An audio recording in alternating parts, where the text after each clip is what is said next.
But let's hear from the winner, Chris Eubank Jr. Chris, can see the not too much damage on there, looking good. Yeah, in the grand scheme of things, just on that microphone there, Chris, sorry, I've lost you. Just in the grand scheme of things, 10 very welcome rounds. Just talk us through how you're feeling, how you thought that you boxed. I felt good. I felt like that's exactly what I did. I boxed. You know, I had him hurt bad in I think the second round, and I probably could have ended the fight there. But I've been out of the ring for pretty much 2 years. I wanted rounds. I wanted to learn. I wanted to use some of the stuff Roy was telling me. I wanted to get that feel of the ring back, experience what it was like to take instruction from my new coach in Roy Jones. And so yeah, I decided to box and work my way through the fight.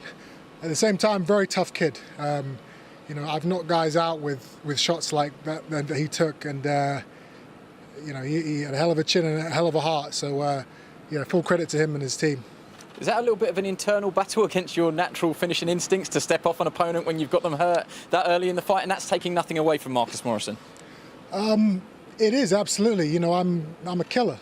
If I can see an opening, I usually take it. But you know, this is I'm here to learn. I have a new coach. I spent a year and a half with Roy in Pensacola, dedicating myself to learning and trying to get better. You can't get better by knocking a guy out in the first, second round. You know, you don't experience the things that you want to put to use from the gym into the ring. So yeah, I decided to keep him in there. But at the same time, you know, I'm not taking anything away from him. Tough kid, a lot of respect, and you know, I'm sure he'll go on to do good things. Roy, my question is twofold. So, as a trainer, yep, also one of the best to ever do it, right, but also one of the best analysts of all time. Can you analyse Chris's performance, and can you just tell us, did we see some of the things that you wanted to see from Chris that you've worked on behind closed doors?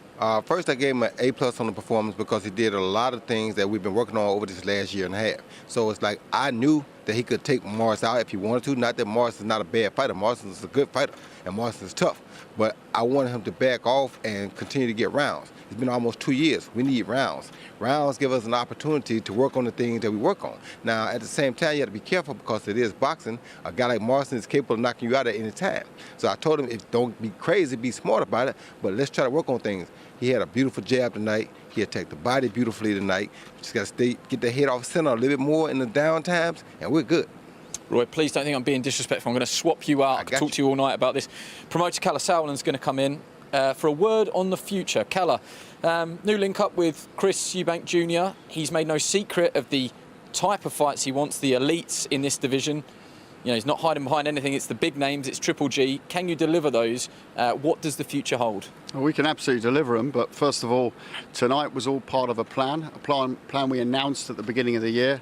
It was to go and get those rounds tonight. I think it was a terrific performance. It was also Morrison, hats off to him. I saw that Joe wanted to pull him out at the end of the 6th round.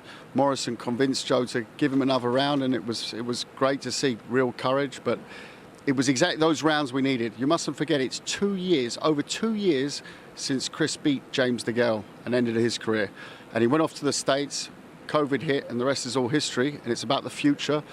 This year is about 2 big fights coming up, and whether it's Golovkin, Murata, Andrade, maybe a domestic name, Kell Brook we've thrown in the mix, it's going to be something very big. And you know, he's a superstar, the kid, you know, and he's got not only that aura outside the ring, he pulls it off day in, day out in the gym. There's not many fighters, and he said this at the press conference, who have improved during lockdown. He has been working. Forget the Instagram with Dan Bilzerian, etc. This guy is in a gym every single day, has been grafting, and you're going to see a massive 2021. Watch out for a massive summer event with Chris Eubank Jr. Well done, Chris. I appreciate it.